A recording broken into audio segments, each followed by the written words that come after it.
her, and we celebrate love. In our passage today, I know I picked a weird passage, but I picked a weird passage, and I actually love it. Because for me, this is a mother who loved her daughter and showed it in the most powerful way in Scripture. The passage is something like this. Jesus is tired. He's beat down. He's exhausted. And he doesn't want to be dealing with you people anymore. Right? He's exhausted. He's done for the day, and he's gone into an apartment, and he does not want to be bothered. He turned off his cell phone. He shut down his computer. Matter of fact, he unplugged his computer. He drew the blinds down. He turned off the lights. He didn't even play music loudly. He was trying to relax and not deal with anybody. He was tired. As much as we say Jesus is God, he is also human, which means, and what it means to be human is that you get tired. And Jesus was tired, and he secluded himself. And somehow, this woman found him. And she came to his door, and I'm sure he shut off the lights the moment he heard the knock. He did not want to deal. She rang the bell, and he sat completely still. Please don't make a sound. He did not want any trace of him being there to be seen. But alas, she was persistent. Her daughter was demon possessed, which most folks, when they read it, it means that her daughter was sick. And she might have had some sort of seizures or something. She was very sick.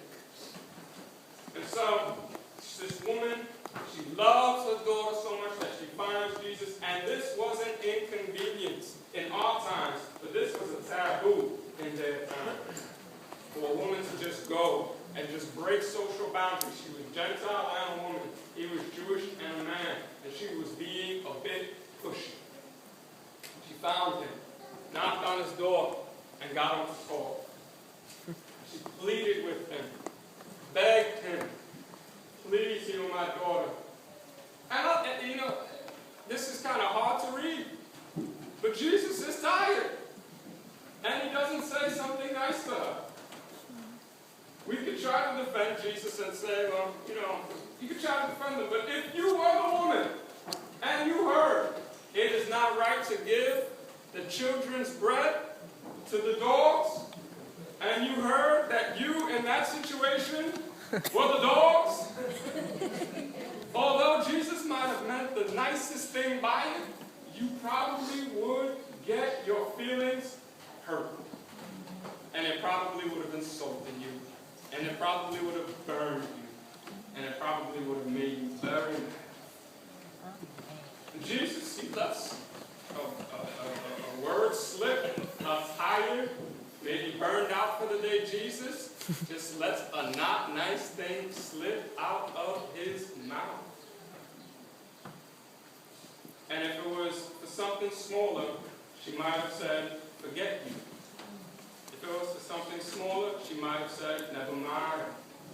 If it was for something smaller, she might have said, I heard you're a good doctor, but you don't need to be a mean person. If it was for something smaller, she might have said, I must have gotten the wrong door and turned around.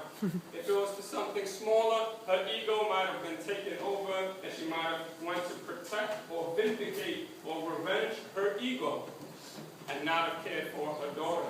But it wasn't for something small. It was for her daughter. She loved her daughter.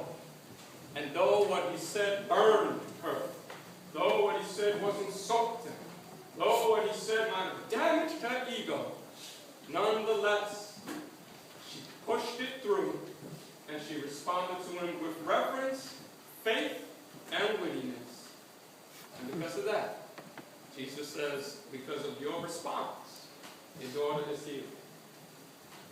Dogs. We in America love dogs. We love them. They didn't really love dogs at this time. There was no Lassie. There was no Eddie from Fraser. There was no Airbus. There was no, I can't think of any other dogs. But you know you love dogs. It wasn't the case here. He called her a dog, and it was probably due to her being a Gentile, but the truth is, was also due to the fact that she was a woman. Jesus healed a Gentile man before in the gospel. He didn't call him a dog. It was because she was a Gentile and a woman. She did not let her ego bruise her. She pushed through because of love. When you really love someone like that, you manage to put certain things in perspective. When you love your daughter so much, when she loved her daughter so much that she put the insult that he said when he was exhausted in perspective. You don't make things larger than what they are. You don't make things more hurtful than what they are.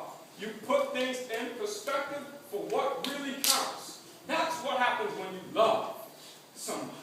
And so she responds and says, even the dogs eat the crumbs that fall on the outside of the table, which was a huge statement of faith. She was saying God's grace is so good and so plentiful that there are crumbs that fall that can feed even us dogs. And your grace is so good that I really don't need you to toss me a steak. Just give me a crumb of your grace. I'm good with that. Do you understand the statement of faith that was?